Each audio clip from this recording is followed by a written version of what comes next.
السلام عليكم حبايبي، شلونكم؟ ان شاء الله زينين. اليوم راح اشوفكم طريقة السبيناغ، طريقتي اللي كلش احب طعم السبيناغ على هاي الطريقة، والصراحة اني ما مغيرتها من زمان، وان شاء الله الفيديو ما يصير طويل وممل. هنا اول شي راح القط السبيناغ وانظفه والآلة هماتينه، بعدين اغسله واثرمه.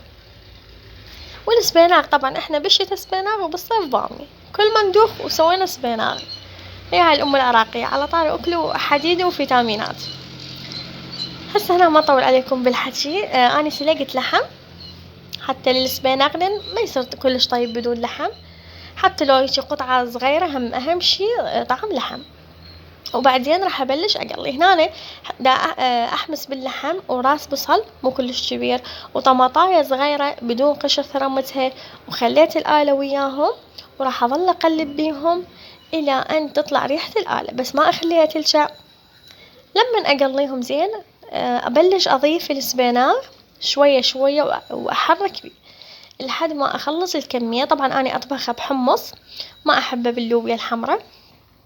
عادي تدو اللوبيا حمراء نفس الطريقة، بس بدلوا الحمص باللوبيا. شوفوا هنا ضفت السبيناغ، طبعا العفو طفيت الكهرباء والإضاءة صارت شوية سوداء مو كلش واضحة. راح أظل أحرك بيه إلى أن يشرب مي، لا تخلون بيه مي. بقى هنا لما نشف مية راح أضيف له مي المعجون ونومي بصرة وظرف ماجي.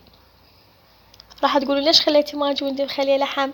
لأن الصراحة أنا أحب طعم الماجي بالمرقة، يعني ما أعرف ينطيها طعم طيب. ولا تنسون اشتركوا بقناتي وفعلوا جرس الإشعارات. هنا خليت مي المعجون والنوم بصرة والملح وشوية لمن دوزيت شي بسيط، ونتركه إلى أن يسخن.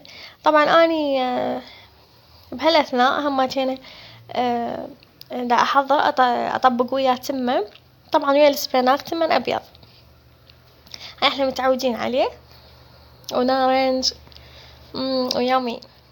والله هو ما يمل الصراحة، حتى إذا كل فترة نطبخه طيب.